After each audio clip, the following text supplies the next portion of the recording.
It's time for the beeline.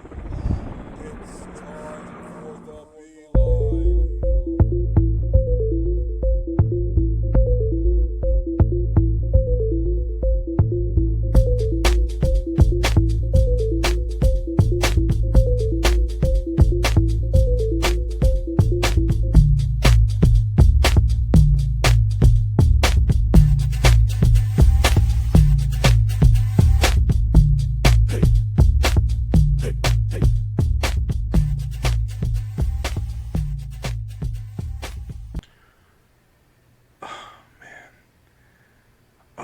Man, guess what? Guess what? Guess what? Yo, hey, it's a lonely time in the studio. But the best thing to remember is Tuesday is Tuesday. You know what that means? It's time for the beeline. It's time for the newest, latest web show that's taking over the internets. You know, I don't even know what to call the shit. Taking over the internets. People. It's your boy, Brian B. What's going on? As you can see, your boy Brian B's by himself today. No worries. You know, we just got to talk a little bit, you know, time periods and stuff like that sometimes just don't work out. So, you know, the show must go on. As they say, the show must go on. How you guys doing? You got anybody? IT Tiff? Anybody? Nobody's here. Maybe I was imagining it for a second. But I'm not. It's how it is this episode, and that's how it's going to be. But guess what? Guess what? We ain't got a guest, so I'm going to make myself a guest. Brian B., what are you talking about? You crazy? You losing it? Nah, bro, I'm not losing it. What I'm going to do, I'm going to take this time now that I got a little time to myself. Everybody need their little alone time, get away a little bit. But, yo, I'm going to take this time to let you guys know a little bit about me. You know, as you know, we're coming up and we're approaching our, 20th episode, man. We got 20 episodes in the books already, you know. It's getting there, you know, it's about to get there. But, I've been having so much fun doing this show, and it's just like this is the beginning. It's the beginning, you know. Progression is happening every single day. You know, we're definitely making sure that we're doing things a lot different here at the Beeline, like we're promoting. I don't know if you guys have gotten a chance to see, but I've recently been making them myself, producing them, editing them, making commercials. Man, I'm making commercials. Who said I was? Who was in school said I wasn't gonna be? Remember this? Remember the yearbooks you was getting shit like that? They have a little, most likely to be a fireman or whatever. Listen, people, yo, you never know what people gonna grow up and really put their minds to. Like there's some kids, you know, that go to school and they like, damn, I want to be a police officer. I want to do this. I want to do that. But then you get to school and you experience stuff in the real world and you really see how things are. And then you really find out things that you are really interested in. You know, it's really interesting to think about that shit sometimes. Like when you think about like the different kind of jobs that, you may have grew up looking at or maybe that your parents had. And like that's a big ass motivator right there. You know, seeing your parents going doing the same thing every day, wanting to follow in their footsteps and everything like that. For my family, it's music. Music was always like the biggest thing. Like, we've talked about that a bunch of times here on the Beeline. But I never knew what I wanted to do with myself or whatever when I sat there and, used to get those questions asked. It would always be the generic, lawyer, doctor, fireman, blah, blah, blah, blah. You got the goofy kids. Ninja Turtle. No, Billy. It's not possible. But at the same time, it was like, I didn't realize until a little bit later in my life that I wanted to do things like this, like, host a show, a talk show. Even if it ain't syndicated, if it isn't this and if it isn't that, you all had your mind like, everybody, come on, bro. Listen, y'all around Brian B. age, we grew up watching Jerry Springer. You grew up watching, Maury and Ricky Lake. Yo, listen. Yo, we used to watch Ricky Lake, bro, on channel, UPN, whatever. You watch Ricky Lake, you watch Jenny Jones, Sally Jesse Raphael. She had the red hair and shit, big ass red glasses. Yo, but I used to watch shit like that. I used to love talk shows, man, and not thinking in my head when I'm watching them like, oh, that's what I want to do. I want to, stand there and break up fights and shit. Like, nah. But I mean, at the same time, it's like, that was kind of the generation. Talk shows were, think about it now. Like, how many talk shows are really, I think there's still there's a bunch, but they're a little bit different. They're more like, the kind of talk shows that you see now on, like, Ellen, and I know Steve Harvey got one. I think the American Idol girl, the Kelly Clarkson, she got a talk show. I think I saw now. I remember back in the day when Rosie O'Donnell, remember Rosie O'Donnell's show? Oh my God, this is back in the day, bro. I was in the fucking middle school. But yo, it's crazy, man. I never knew that I wanted to do this right here. I never even thought this was in the books for me. Music was always number one. Me and my cousins always gotten together and singing songs and shit like that or whatever. Like I never thought I was like, oh, a talk show. I didn't learn that until later around high school and stuff like that. When I noticed I'm good at talking. I'm good at talking. You get people in your ear every now and then. You're like, oh man, I like how you sound good doing this or whatever. It would be good if you tried to get into this or whatever. And I didn't think about the shit until I got older. But luckily we live in the world we live in now, and if you put your mind to pretty much anything at this point, you can do whatever you need. You got tools at your disposal in every way, man. Amazon ship the shit to you in 5 minutes. You don't got a computer, you got $100. You know what I'm saying? Like everything is super instant, and you get you save your money up a little bit, eat your little peanut butter and jelly for a few months, and then you on your way. You on your way to making shit happen. But anyway, I'm sitting there, running into the damn topic already. I ain't even start the introduction and everything.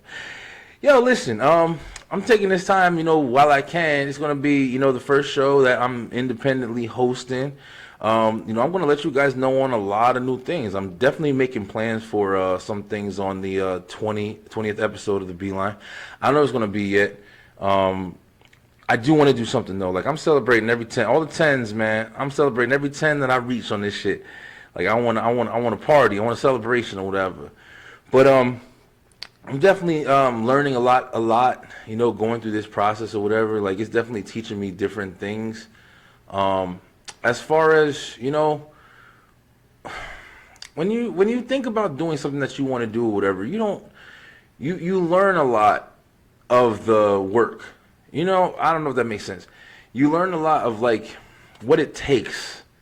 You know what I'm saying? Like it's more like, if you see something, you're like, oh, I want to do that. Usually if you want to do something, it's for interest. You know what I'm saying? You like it. It may be fun to you. It may be something like that or whatever. But when it turns into something where it's like you're doing it, you're taking it seriously, you're having fun doing it, but you're also trying to make sure you're doing it well, trying to make sure you're doing it right. Things are a little bit different, man. It does turn into like a job. Like this shit is like a job to me, yo. I'm not, currently, I'm not trying to put myself out there or whatever, but I'm not, making, money off the Beeline yet and everything like that or whatever. And I don't have, I don't want to say it wrong because I would love to make money off the Beeline, but I don't have a timeline. Like, oh damn, I'm expecting to be making money by this or whatever. I'm just doing this shit. I'm doing this because I love it. I'm doing this because it's a passion, it's a dream. But at the same time, like, I'm trying to do it right. I'm trying to make sure that this is happening, and it's to the best of my ability. It's coming out the way that I envision it. You know what I'm saying? And with that, you know what I'm saying, it comes a lot of sacrifices that you really have to make, man. There's a lot of things that you have to kind of put on the back burner. There's a lot of things that may come into, that environment of your hard work and your drive for success that kind of deter other situations, man. And sometimes it's necessary, yo. I'm kind of finding that shit out as I'm going along. But at the same time, I'm also trying to make sure that, I'm not making it too much of a business. If that makes any sense, I want to enjoy this shit. I want to enjoy this. I want to have this be the thing that I look towards as even though I'm not making money off it or I'm not doing this or whatever, I'm having fun. This is what I've always wanted to do. this is what I continue to want to do. But oh man, allergies, man, allergies are kicking in. It's a change of seasons. I can't wait until this damn season starts changing. You're already starting to feel the air be a little different and everything like that or whatever. But it's a learning process, man, and it's a really good one too. A lot of things, kind of, open up your mind in different ways. And I know we kind of talked about this on the Beeline a bunch of times, but this is more, relating a little bit more to me. I've definitely learned a lot through these 17 episodes that we've done so far. This is number 18, I believe. And got a lot of new things coming to the channel, to the show. Like I said, there's a lot of, I'm getting a lot of, talent, man. A lot of musical talent is definitely contacting me lately. I got a guy, a lot of rappers and things like that or whatever, and I'm very interested in, having their episodes coming on the show very soon. I'm also looking for, more of a diverse kind of material. I want to find different people who have, stories and stuff like that or whatever. Like, I really got to do my part. Like I said, it's the hard thing to sit there and try to balance everything, because it's a lot of work. It's a lot of work. Social media looks fun, but when you're trying to make that shit a business, man, it's work, man. It ain't as easy as it looks, man. You just put a post in, you know what I'm saying? You hoping that somebody sees it. But at the same time, depending on how many people, how many friends they have, how many friends, people have, before them or whatever, like, you never know who's going to see the shit. You can sit there and put a post out there, oh, watch the Beeline, bam. And then, you send that shit to somebody who's got 3,000 friends. You got 3,000 more posts that your fucking post is trying to battle. So now somebody missed it, you know what I'm saying? I had people hitting me up, getting shit that I put out there, like a month ago, and they looking at that stuff. I'm like, oh yeah, I just saw this. I never saw this before or whatever. And I'm understanding like the nature of the beast. But with that, that understanding is also coming with like, adjustments. So I'm making changes so I can make sure that my shit gets out there so people are seeing it more, putting out more. That's my goal. And that's the reason, like I said, like it is going to be a lot more times you might see Brian being here by himself, giving a little bit more structure to the show and things like that or whatever. You guys got to, kind of mind the background. My neighbors, they party animals, man. I appreciate it though, because I ain't going to lie, they be getting down. But I think they kind of celebrating the day off we got tomorrow. This is, I'm recording this on Sunday night. But it'll be out Tuesday for y'all. I love y'all. You guys are fucking magnificent, man. I've been having so much fun, just interacting with the fans and the subscribers to the channel. Recently we kind of had a little bit of a surge. We were kind of staying stagnated for a little bit, but, lately, just started promotion. Promotion is a freaking amazing thing, yo.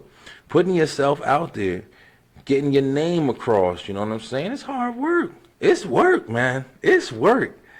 Much respect to everybody trying to start their own business and start their own brand, yo. It's work, man. It's not as easy as people might think it is, yo.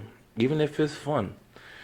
But yeah, like I said, so in this show I'm gonna take a little bit of time to kind of, introduce myself a little bit more for people who don't know me, for people who are, kind of getting to know me. I have a lot of people on my Facebook channel recently that are I'm almost at 500 followers, which is fucking amazing, man. I appreciate people so much. I'm almost at 500 followers, and I want people to get to know Brian B a little bit better, to see like I'm gonna start at the beginning. I'm gonna try to like incorporate all my personality. Like y'all see, I'm loud, fucking wild, you know what I'm saying? But it's a lot about me, and I think maybe people would be interested in getting to know. So without further ado, ladies and gentlemen, boys and girls, guess what? We got our guest today, Brian B. Yo, Brian B. What's good, Brian B? Brian B. What's good?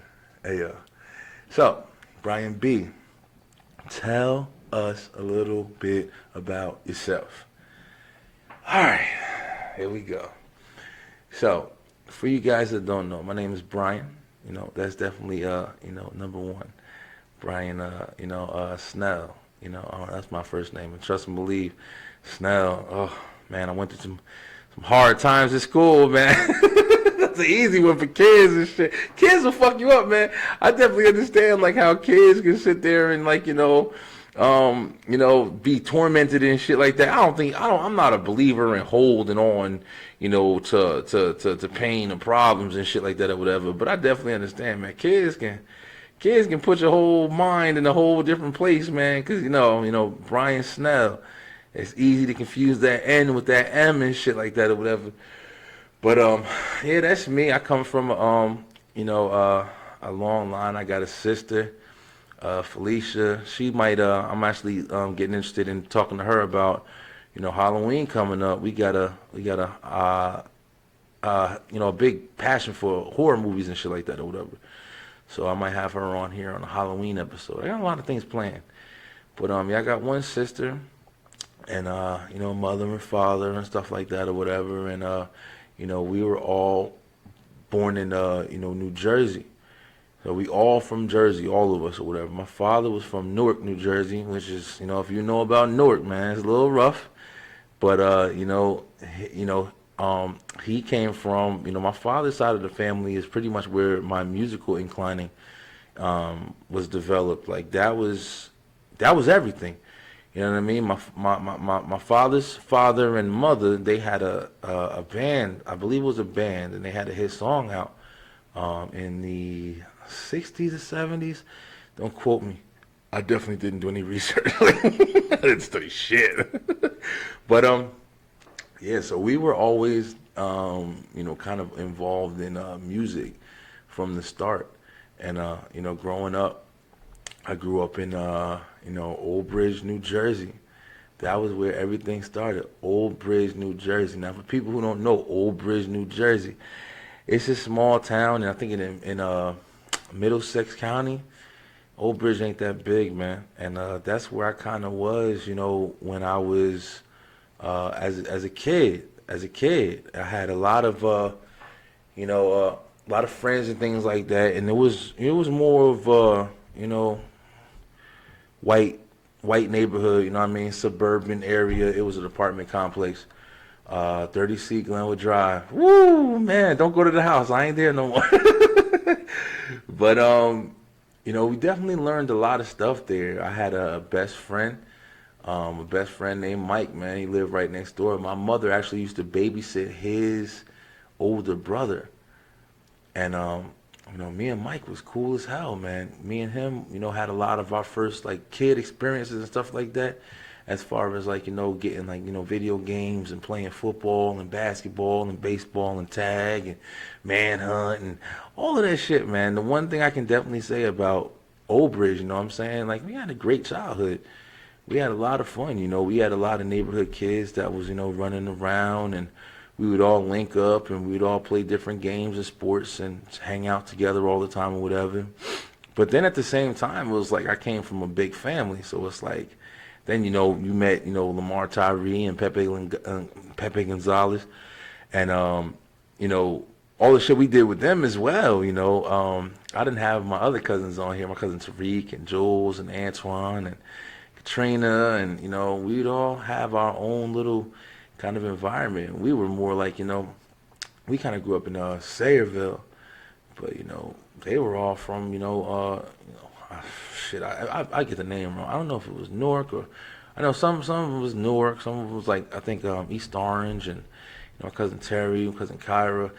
Like, we had a lot of family, man, and we always grew up around our family and everything like that, which was also a lot of character building that happened in my life, which I definitely appreciate. You know what I'm saying? I had kind of a wide spectrum. Like, I was in Old Bridge, New Jersey, and I was interacting with, I'm just talking. This is fucking Beeline, bro. This is unfiltered. I'm just saying how I know to say it. It is nothing against anybody, but it was more white than mixed. Even though it wasn't just white and it wasn't racist or anything like that or whatever, man. We all hung out together. We all played and had fun and shit like that or whatever. You know what I'm saying? We really didn't go through any of that shit too much in Old Bridge, man. I don't know if I'm pretty sure it was there, but I never experienced it. I had, my best friend Mike, his mom. She always treated me like I was family. You know what I'm saying? Like, I missed them. I loved them, yo. It was great having those kind of experiences. Especially with like the comparison and now, where it's just like so much division, man. It's easy to talk to people who are like in those kind of situations, whether you were younger, whether you were older, whatever the case may be. Like, it's interesting to talk to those people and sit there and understand, like, we grew up playing together. We grew up hanging together. We grew up, arguing, getting into fights. But then, we just like any other kids, man. We ain't think about that shit.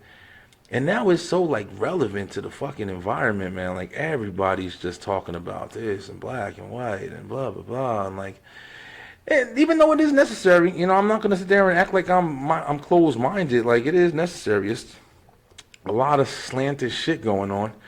But I'm just telling you about how I grew up. So it's like I had kind of like, that spectrum where it was just like I was hanging out with the white kids. And then I had my other spectrum where I was hanging out with my cousins. And we was black and we was, a little rougher. And so I was getting both of them fucking environments, you know what I'm saying? So I stayed in Old Bridge, New Jersey, man, for most of my beginning years. I was from kindergarten to about sixth grade. I think I was in Old Bridge, New Jersey, and sixth grade was kind of a rough year for me. I kind of like fell off. I wasn't fucking with school. I was never good at school, yo. School was some shit that to me, like I like school for the social environment, man. Which I'm sure there's a lot of kids, but I was never good at school, yo. I did a lot of shit. I had a lot of fun. I was the class clown. I was wild. I was loud. Just like now, you see how my crazy. I ain't going nowhere. I ain't fucking changed. Like I always been this motherfucker. But one thing that I definitely can say is like after I got done with sixth grade, I actually got held back in sixth grade, man. I'm kind of letting it. I'm letting it all on the line on this fucking podcast right here. But I got held back in sixth grade, and after I got held back in sixth grade, I mean, crazy coincidence, but we moved. So when we moved to Elizabeth, New Jersey. Oh shit! So I basically went from like fucking Beverly Hills to the slums and shit.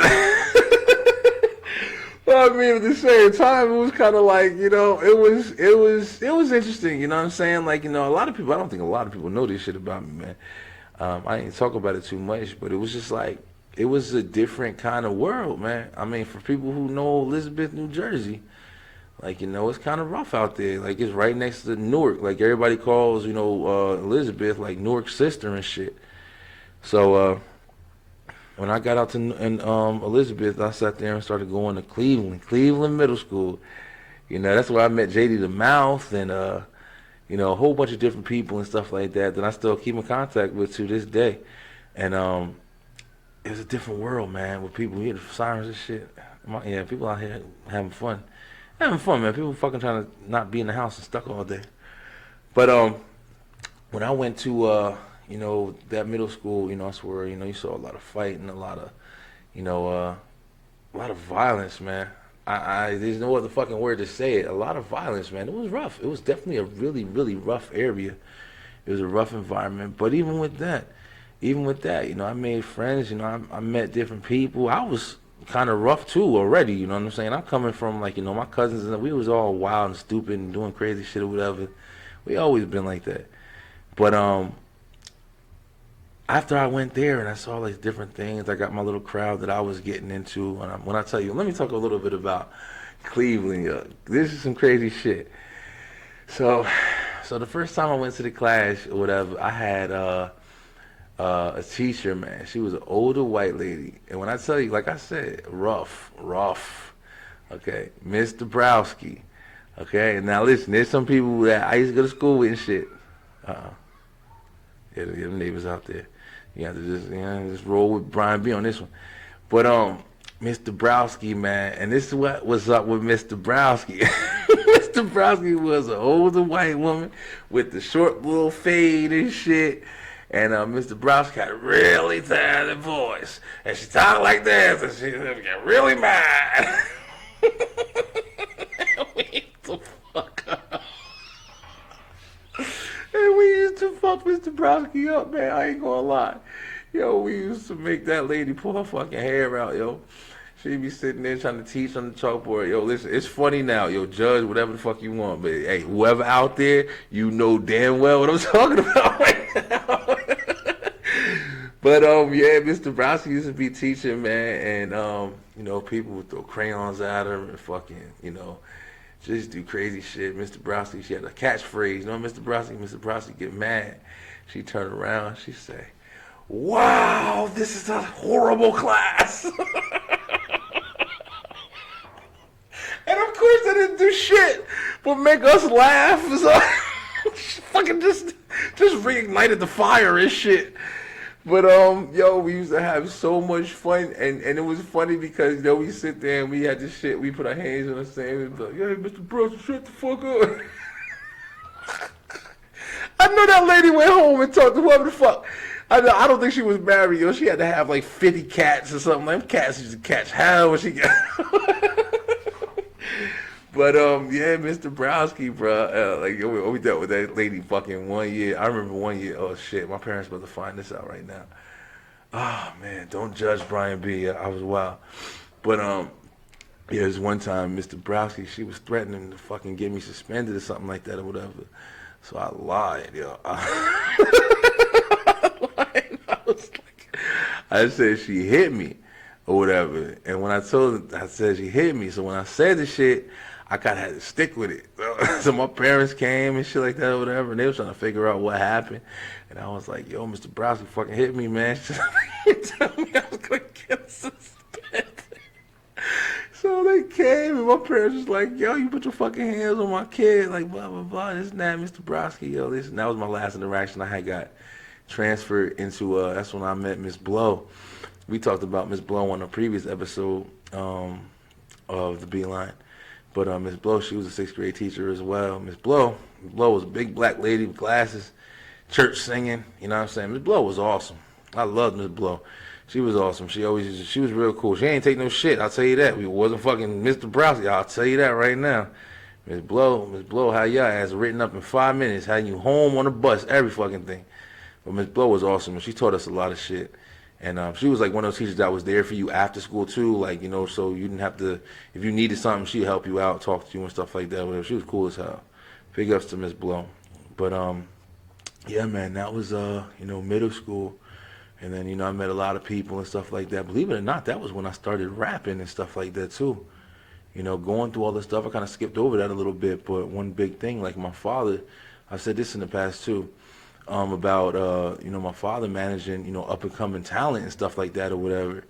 So one big thing that I used to do with him was always travel around and go to the studios and hear the guys singing and rapping and stuff like that or whatever. So I started rapping early.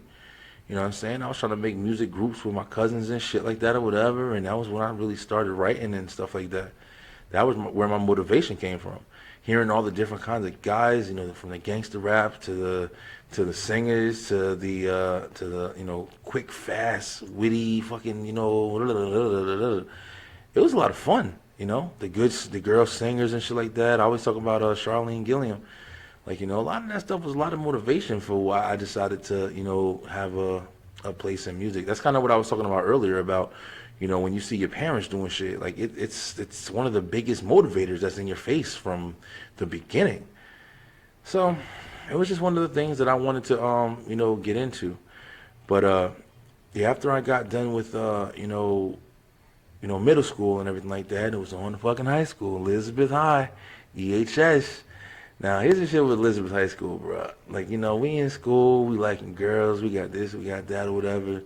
Elizabeth High School was fucking rough, man. We had 5 buildings, I think it was. And I had a lot of fucking friends, man. I had a lot of different friends, from Peter and Danny to, Jay and a lot of fucking people, high school, my boy Terrell. My boy Terrell's a chef. He's got his own catering business and stuff. Now I'm trying to get him on the show, but he's, people are busy, man. So, but I'm hoping that I can get him on so he can talk about his, his business and everything soon. But Reed Street Gang, Pockets, boy Quan and Jamar, and it was just a different world, man. We had a lot of different experiences, from fights to drugs to Jesus, man, shit, man. A lot of different things, and that's not even counting all the shit with me and Jay and everything. Like, we had a lot of different things that we got into, man. Which I can say a lot of them are good, a A lot of them are good, but there's also a lot that was bad to where it was just like, damn, you can't even, when you look back on it being grown and shit like that, where you're like, God damn, there's a lot of times like I'm surprised I'm here. Like I'm surprised shit really, worked out for the best and everything like that, because it was rough, man, at times. And I can just imagine, like, what other people go through when they have, crazy ass experiences or life changing events that happen to them and everything. It's scary, bro. I mean, there was a lot of times where I was scared in a lot of situations. I couldn't show it. You feel that shit when when you in certain situations where it's like you might be nervous or you might be worried or you might be scared, but you can't show it, man. That's kind of the way people were kind of brought up where I'm from. You know what I mean? You had to put your foot down, and you had to make your fucking moves forward. You can't stop and hold yourself and console yourself. You know what I'm saying? Like, that shit don't exist. Where the fuck you going from there? It's interesting because that's kind of how the world is now. Like, everything is a little bit more, coded to help you experience yourself better, if that makes any sense. Like, more just like, help you express yourself better. You want to talk, you want to do this, you want to do that or whatever. And, that shit wasn't accepted, back in the day. I don't know if it's better. I don't know if it's worse, to be honest with you. There's some times where you really do need to just bite your fucking lip and just push through instead of fucking worrying about, oh, well, I got to take time to figure out how I feel about it and blah, blah, blah. Like, sometimes you have to make fucking moves, man. Sometimes you got to make moves. So in that aspect, I'm definitely glad that I experienced, everything that I did, the way that I did. But it was also a lot of fun, man. I'm not, it wasn't all just bad. I ain't trying to make it seem like everything was just like a dramatic fucking situation.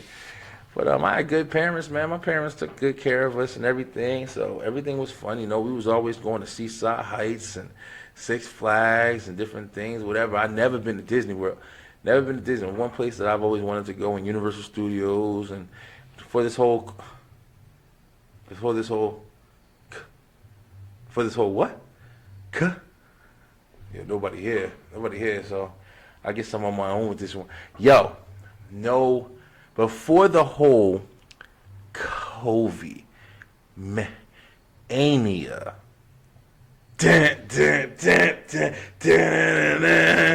when it comes crashing down and it hurts inside. Y'all don't remember that shit? Before COVID mania, baby. Yeah, I had to hit it one time. Before COVID, you know what I'm saying? We were all planning on, doing like a Universal Studio family vacation and everything like that. At least I definitely was. I was trying to put it in, and go there. I've always wanted to go. Universal over fucking Disney World, believe it or not. Something about, I love movies, man. Movies is a big thing with Brian B. I love movies, man. I got a podcaster who I met, and he actually is he's got a whole podcast where he like discusses movies and stuff like that, which is awesome. I'm actually very interested in seeing if he wants to do the show. But yeah, Universal Studios was a big thing for me, man. When I was little and I saw that damn Jurassic World ride or Jurassic Park ride and stuff like that, the big ass dinosaur, it's crazy because now they took that shit down. They made it something else, I think. They think they made it like another Jurassic World situation or whatever. But yo, when I saw that show, I was like, oh my god, this is crazy. It's like a fucking dream, man. You go see some crazy, like, realistic live type stuff like that or whatever. And it just looks like so much fun. But Vince McMahon ain't doing his job, and he letting COVID Mania run wild. So, I ain't trying to go there now and see all the fucking barricades and everything all up and everything all blocked off and people wearing masks. Got the fucking people in costumes wearing big ass masks and shit. Goofy homemade shits around their head, around the costumes head. Nah, man, I ain't trying to see all that. I want to see the real shit. So I'll wait. We'll see what happens. But yeah, that was a big thing, man. We did a lot of vacation and stuff like that when we were little. My parents did a good job taking care of us, man. No crazy shit, no bullshit. Another person I definitely owe a lot to was my grandfather, man. My grandfather, my mom's father and shit. Like, he taught me a lot of stuff. He was a white Jewish guy, and he taught me a lot of shit. As far as like certain things with the world and how to be different than just one kind of way, if that makes any sense. But it was knowing, being older and everything now, like, you know what I'm saying? Like, appreciating what I learned at that time is definitely eye-opening, man. It's definitely, like, understood at this level. You hear a lot of stuff as a kid or as, like, a youngin' or whatever, like, whatever you call them, fuck you. But you hear a lot of stuff and you don't realize it until things happen in life that snap you into that, that placement. You're like, oh shit, that's what he was talking about. Oh shit, that's what they meant by don't do this or don't do that. You know what I'm saying? Like, I'm dealing with it with my kids now. But it was a lot of good shit, man. It was definitely a lot of fun. A lot of family, a lot of fun, a lot of different things with Brian B. Another big thing or whatever was like, like I said, when we talked about it on here, like, after high school and everything like that, I had a lot of different jobs and a lot of different experiences as far as like with me and JD the Mouth. We talked about it a little bit on the short we did the other time with the jobs, and from the onions to the leather affair. I mean, I did it all, bro. I've done the Walgreens, the Targets, the Walmarts. I've done all that shit. And that's one of the reasons why I said, like, I've sat there and been able to, look at this and be like, yeah, this is exactly what the fuck I want to be doing. This is what I wish I can get paid to do. And just with that experience, you know what I'm saying? I don't know if y'all remember, but you remember back in the day and shit like that, they used to sit there and talk to you and be like, oh yeah, if you had don't do this or whatever, or if you get fired from a job, then they gonna call that job and blah. Get the fuck out of here. Ain't nobody ever called a fucking job, yo. Listen, there's been a lot of times that I left jobs or whatever, and the fucking manager that was my manager left before my ass. He didn't fucking know me anymore. You know what I'm saying? It's like, it's a lot of shit that you start to realize, like, man, listen, like, I've been following this shit for no reason. You could have told mad managers to kiss your ass. Like, yeah, they ain't calling, what a comedian said it. He said, McDonald's don't call Burger King or some shit. For real, man, for real. It's like, it's a lot of different things, man, but the experiences that I had alone, that's shit that kind of woke me up to where I was like, hey, yo, it's time to make sure you're paying attention. Like, it's things you could be doing without worrying. You know what I'm saying? Like, that's how I think people get stuck in certain situations. Like, you start worrying. You don't know what to do. You got this. You don't know how to get that. You don't know how to, if I leave this situation, then I don't know if I'm going to get one that's better than this situation, or if I'm going to get one that's like this situation. People get comfortable, man. And that's a hard thing. Even I had to learn that shit. Staying at places for too long just because I was scared to not get something better, or not being scared to take a risk, I guess is the best way to say it. And that's what I've definitely learned now at 33. I'm 33 now, which isn't old at all, but we talk shit, old man, whatever. But I'm not young like I used to be. You know what I'm saying? Like the 33 is definitely it's a good age to where you start to notice, like, hey, you need to start getting your shit where you need to be and everything like that or whatever. And I think I've done a pretty good job at doing that, especially by starting this, because this is where I definitely want to be, man. I don't want to be working my way to the top of a corporation and shit. There's certain things that, even though it seems like that's what the outline, the American dream, you know what I'm saying? That's what the shit is supposed to be plotted out for you. Then you got people in the entertainment industry or the music industry, and it's like, oh yeah, but blah blah blah, it's so hard, you'll never make it. It's one out of a million, and blah blah blah. And you get all that shit in your head, and you start doubting yourself or doubting your vision. But at the same time, it's like, you know what I'm saying? Somebody fucking made it. You know what I mean? That's the way I fucking make my comparisons. Like, if somebody did it, why the fuck can't I do it? I hear a lot more of that nowadays too. If somebody did it, why can't I do it? You know what I mean? They even used to tell us in the cable shit. When we used to go to the cable jobs, and the cable jobs be all crazy and shit. And you see the fucking, you have to hang the damn drop. That was another, oh my God, crazy shit. Had to hang the damn cable on the pole and then stretch it to the house and all that shit. Some of them things used to be, you take that ladder and you have to travel down a fucking, a little ditch and then come back up with it and go across the street and then hit a pole and then hit another pole. That's much respect to cable guys, man. I'm telling y'all right now, don't think that they got a fucking easy job. I did that for 3 years, man. Cable is crazy, man. I'm going to branch off and talk about it a little bit too, because I know I've talked about it in the past, like reason why I wanted to quit and everything like that or whatever. But I'm saying like, yo, it's you see a lot of shit with that job, man. It's a lot of dangerous situations. It's a lot of inside, knowledge that you getting from different people in their homes, and what I'm saying, like as far as like celebrities, I did a couple football players. I don't remember their names. Um, I don't remember. I know that somebody did Buff Bagwell, the wrestler.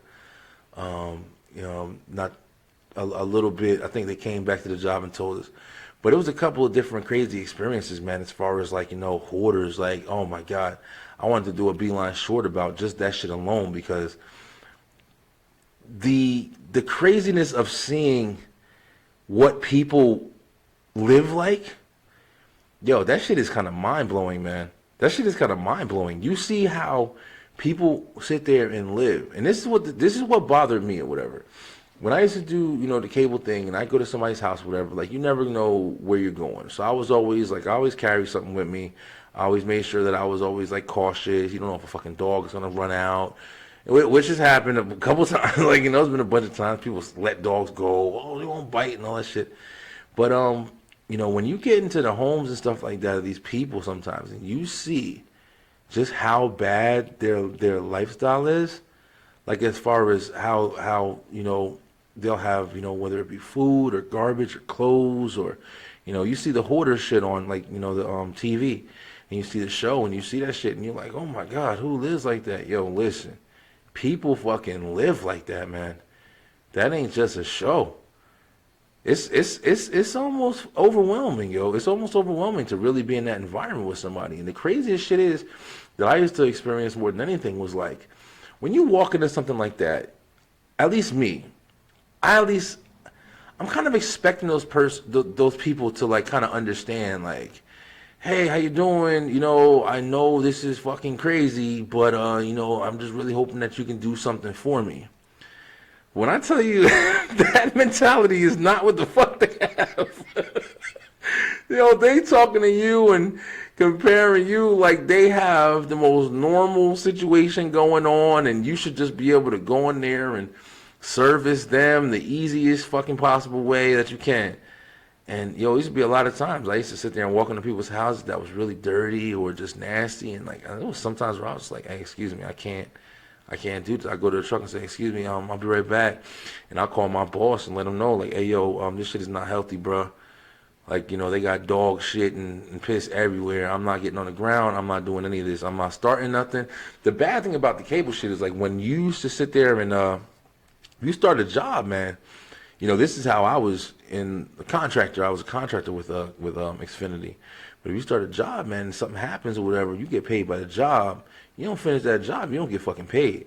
So if something happens and you hook everything up and then something's not working right or something's not on or something's not doing this, something's not doing that, you got to stay there until that shit is fixed. That shit is done. Sometimes it would take a long time, yo. They teach you how to do classes and this and that or whatever. But at the end of the day, all the jobs are different. So it's just like, if that thing isn't working, you got tools and stuff like that to help you out. But I mean, a lot of times, you'd be stuck in there trying to figure some shit out for 2-3 hours. A lot of times, too. Don't let them bullshit you either. I know there's somebody to go fill out the fucking Comcast application. I don't know how it is with the in-house guys. In-house guys, the people who come directly from Xfinity. But we were a contractor through a third party, I think, or whatever it's called. And, yeah, we usually get paid by the job. So we have to bill our codes and stuff like that at the end of the job. And if that job wasn't closed out and their service wasn't on with a passing score, like it was math and shit, if that wasn't done, then that's it. You couldn't close the job. So if something happened and you couldn't fix that fucking job, you either had to wait there and just have that one job be your whole day, or you had to just fucking say, hey, well, I have to wait until they come back, or we have to come back, and then bam, you don't get paid for that shit. That's how crazy that Comcast shit used to be. Don't let nobody tell you different. Listen, I'm telling you right the fuck now, that's exactly what used to happen. It was times where I sat there and started doing it. I don't want to go back into this conversation because it's like, it was just crazy. But we're talking about the hoarders. But I'm just branching off. So I'm just remembering that shit. It's so crazy, bro. But, yeah. But going in those people's houses and stuff like that, man, I'm telling you, like, the thing that was the worst for me is when them people had kids, man. And just seeing how kids was sitting there stuck in that horrible conditions, yo. Horrible conditions. I remember one time, I told this shit on another podcast, but I remember one time, man, I was sitting here, um, I just came to this lady's apartment, and as soon as I walked through the door, man, it was just like, the rug was just fucking black, yo. It was so filthy. You could tell it used to be like brownish or whatever, but it was black. Cigarette butts and food and just everything, garbage everywhere and everything like that or whatever. And they had the couch in the living room and a TV, and you just knew they had bugs, and the walls were yellow because they probably smoked in the house, and it was just fucking horrible, man. But when I came in, they had like a internet modem, and it was sitting by the glass sliding doors by their balcony. And I went to go check it, and when I saw on the couch, man, it kind of like broke my heart a little bit, bro. I'm not gonna lie. But when I saw on the couch, it was just this little girl, man. She was just fucking sleeping, man. And it just looks like, Jesus, they wilding up downstairs. Nobody got school and work tomorrow, so they fucking all having fun. But I sat there and saw the little girl, man. She was just laying on the couch, and it was just dirt and just dirty shit all around her, bro. I'm just thinking, this poor sweet baby is sitting here trying to fucking just get a nap, man. Get a nap in her home with her parents and her family supposed to be protecting her and keeping her safe and keeping her clean and doing shit for the innocent baby. Like, they don't got control over that shit. And she got to be forced to be subjected to sleep like this, man. And that shit it hit hard, yo. It shit, like when you seeing stuff like that in real life, like real time, and you realizing yeah, I'm gonna leave out of there, but that little girl got to sit there and be in that disgusting mess, man. Just trying to take a nap, yo. Baby girl trying to take a nap. Probably don't, eat that well. Probably fucking got bugs crawling on her every now and then and stuff like that or whatever. Parents don't give a fuck to even clean. You know what I'm saying? It's just a crazy realization when you understand, like, that's really what's in the world, man. But, it is what it is, you know what I'm saying? Like, that was one thing that was crazy about working that job. I don't think a lot of people would, know when you're filling out the application. Like, that's some things that you're going to see, man. You're going to see different people's lives. On the flip side of that, like, going to do those crazy, crazy big-ass mansions, that's another interesting experience, yo. You would think that those would be harder because they had so many, so many rooms and this and that or whatever. But believe it or not, like, when those are done right, especially the ones that are just built, all their wiring and stuff like that is usually pretty well kept in like one place, and you'll just have one thing to do. You hook everything the fuck up, and then bam, hook everything up in the rooms. Like the big mansions used to be great.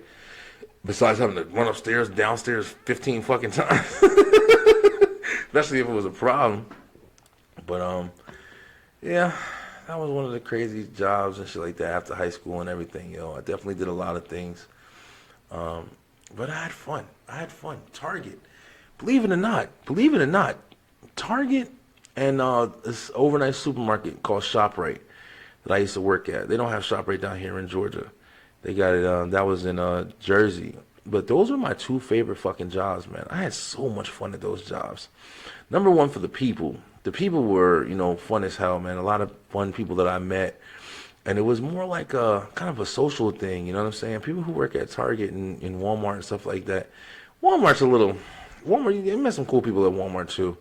But Target was a little smaller, so it's not like as big as Walmart. Walmart kind of don't give a fuck, man. Walmart kind of they really don't. Walmart kind of just, if you go there for customer service, you just walking into people, excuse me, can I find somebody wearing this motherfucker?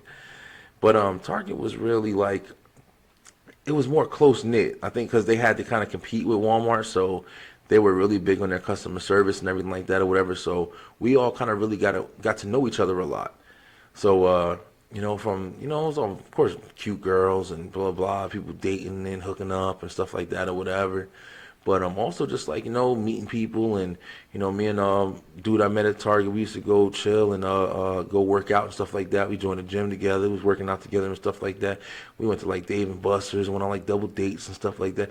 It was fun, man. It was a lot of fun. And I was working electronics. So it's like I was sitting there meeting different people. And yo, you want to know what's another crazy fucking thing that I experienced when I was in those stores and shit? Yo, and Comcast.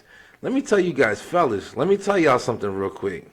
But y'all that think that y'all wives, or I don't know if you think or maybe you know, but I'll tell you right now, your wife, woo, man. Yo, some women ain't as loyal as you fucking think, man. Because that was one crazy thing that I did experience a lot when I was working there. And not just me. I definitely know a lot of other people who was working in those situations or whatever. But yo, you gotta be careful, man. Because when you leave around your woman and shit like that or whatever, I've had women telling me from they leaving their husband and they're getting ready to take the kids. But I remember this one lady told me a whole fucking story about how she was cheating on her husband for the last year with the high school sweetheart that she met back up on Facebook. And I had this one lady that was telling me like, yeah, I divorced my husband and I would have killed him. And yo, bro, I'm telling you, like it was crazy shit. Yo, we used to be in Target. And like I said, I was in electronics, so it's like people used to come by me, and the guy would come and he'd want to buy like his PlayStation or his game or his TV or shit like that or whatever, and then the wife would be standing there. So I can't tell you the amount of times, I promise you, that I'd be standing there and bringing up the guy, and the wife would be standing in the back of the guy, and she's sitting there looking up and down and just looking at you. Yo, that shit used to happen right in front of the dude standing right there. I don't know if it's like an excitement thing or whatever, but it was like that shit used to happen all the time. It's just crazy experiences, man. But at the end of the day, those were the most fun. Like, ShopRite was fun. I met a lot of cool ass people in ShopRite. ShopRite was amazing. I did it overnight. Overnight, I was a front end manager in a grocery store. And ShopRite is big, man. People know ShopRite. Linden, New Jersey, Aviation Plaza. Was it aviation? Yeah, aviation. I think it was aviation. And people used to come in. We used to have different people that used to come in or whatever. Yo, listen, I'm gonna tell this story. Fuck it. So, yo, listen, I'm not gonna say his name, but I'm just gonna tell the story. So I was working at ShopRite for 3.5 years. I was overnight for pretty much all of that, almost all of that. So I had this overnight manager, and he used to be in charge of the whole store at night, but he was mainly like helping like the guys who pack out the freight and everything like that or whatever. So I was in charge of like the registers up front because everybody was open all night, so we had to clean and do different things and like touch up the aisles and stuff like that for the morning. So we used to hear like goofy stories. We always go outside and like smoke cigarettes and shit like that or whatever. So we always talk shit. There's a bunch of guys for the most part. There's a couple girls, but we used to talk crazy shit. So it was times where we had a lot of like Mexican cleaning staff where they come in. It would be different guys all the time. They come in, they work, and they clean the store, buff the floors, and all that shit or whatever. So there was a guy working in the produce department, and he used to be outside with us all the time. He was cool as hell. We used to talk about stuff all the time.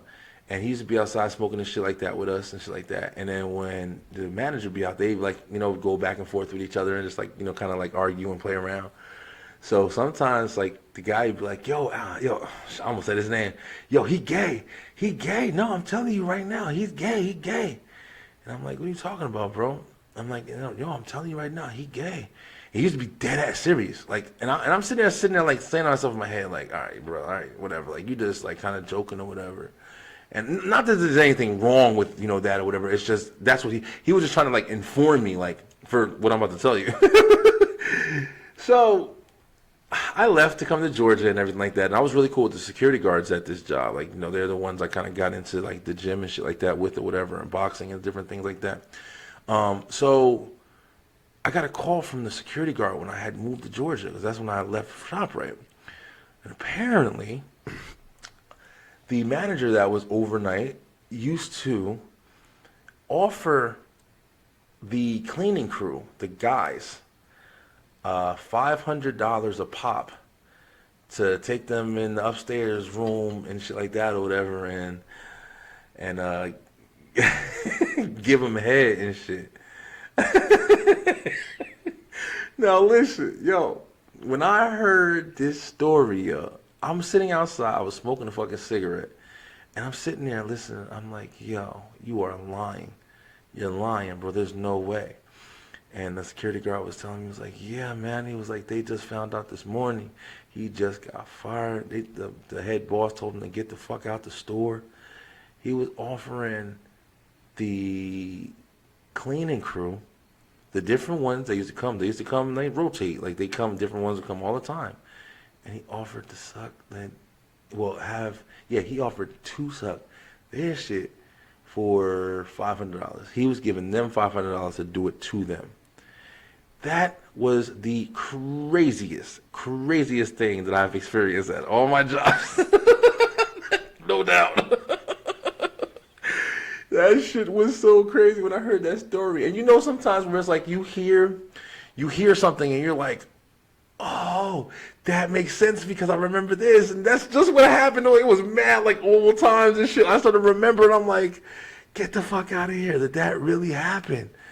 And that's exactly what was going on, man. So, that's that. It was like shit like that. Like, you know what I'm saying? Like, anybody who knows. Like the overnight staff, the overnight crew. Listen, you probably, you meet somebody who worked overnight. I guarantee they got some stories. And overnight's crazy, But it was a lot of fun, man. A lot of different things and everything like that or whatever. But listen, man. I'm actually kind of happy that this happened or whatever, that I was able to, just kind of talk to the Beeline, man. I've been doing this for almost 20 episodes now, and, I'm never stopping. You know what I mean? Like, I do have to get used to, like, some things. Like, like I said, time is different, man. We're in 2020. It's been a whole lot of shit going on. I've been very lucky to do everything that I've done so far. I do understand that, things change, things happen. So I'm just preparing, you know what I'm saying? We have 4 months of this fucking year left, man. 4 months, man. We're about to be in the holidays. The holidays are coming. So we're going to keep moving forward with the Beeline shorts, with the Beeline show, web show, with the Beeline cuts. That's something new that I wanted to let you guys know. I was doing the Beeline shorts all together, where I was cutting down, segments of the show and making them a little shorter so you guys can hear certain segments without watching the whole show, especially at the ones that are closer to the end, which I'm probably going to do with this one because most people don't hang around for the whole show and everything. But I was doing that with the shorts, but now I'm trying to make the shorts more of a thing, actually. So, like, the shorts are going to be more like, 20 or 30-minute clips, to where, like, somebody's just talking about one topic or whatever, whoever wants to talk about it. And then I'm making the Beeline cuts, to where that's going to be kind of where I just break down segments of the show. Oh, there's my Alexa going off, man. And she's my guest. But at the end of the day, it's like, that's what I'm doing now. That's going to be another segment that's going to be added to the channel. I'm going to put all those on just so people can get a click, and maybe you'll see a segment that you want to see if you see an interesting description or whatever. But those are big things coming with the show, man. There's definitely a lot more guests going to be coming on soon. Definitely more music. Music is probably going to be pretty heavy, man. I'm getting a lot of musical talent that's hitting me up in my inbox and stuff like that. But I'm also working on doing things to the pages, the Facebook page and the Instagram page and the Twitter page. I'm doing a lot more. Damn, I feel like I got something wrong with me. I'm doing a lot more work on posting more, having more variety for people to look at and get to know the show better and everything like that, especially adding links. Tell your friends, tell your family, tell everybody, man. Hit the Beeline channel, like, share, subscribe, and join the fun. No matter what, I'm going to keep making these, and we're going to keep pushing forward, yo. I love it. No matter what happens, in all situations, rain, sun, sleet, hail, snow. You know what I'm saying? It's one of those things that I want to look back on in my life and be like, yo, I did that shit. I did that. And I'm hoping to bring you guys with me, man. I'm hoping to bring you guys with me, yo. I'm definitely looking forward to more interaction with fans and subscribers and followers and everything like that. I definitely am going to try to open up a little bit more on social media as well. I want to try to make it a little bit more interactive. I've been getting kind of lazy with the QOD. The QODs, actually, the responses that I do get back, I'm actually going to do a Beeline short about the QODs coming up pretty soon. I might even do it before this episode airs on Tuesday. But get a couple of responses back from the QOD, because I do get some attention for it. But I'm thinking about doing something else where maybe it'll be a little bit more connecting to people, to where it's not just like a random question, because I can ask anything. But more of like a discussion topic or something like that, where we can get a little bit more information, maybe a story, maybe anything like that. I'm thinking about it. I'm trying to get to know you guys a little bit more. But yo, it's been great. I definitely hope you guys got to know me a little bit better. I'm gonna keep going with this or whatever. I may even do certain things to where if I'm doing it by myself, I may start to put together like segments where we talk about something like topical or news or anything like that or whatever. I may even have people call in. I'm definitely figuring out a lot of stuff. It's the beginning stages of this show, and things are happening, and we're gonna keep them happening, and I can't wait. It's so fucking exciting. I really love it, Much love to all of you guys. Thank you so much for the support. And your boy Brian B is going to let you know to stay true, stay positive, and pay attention. And I will holla.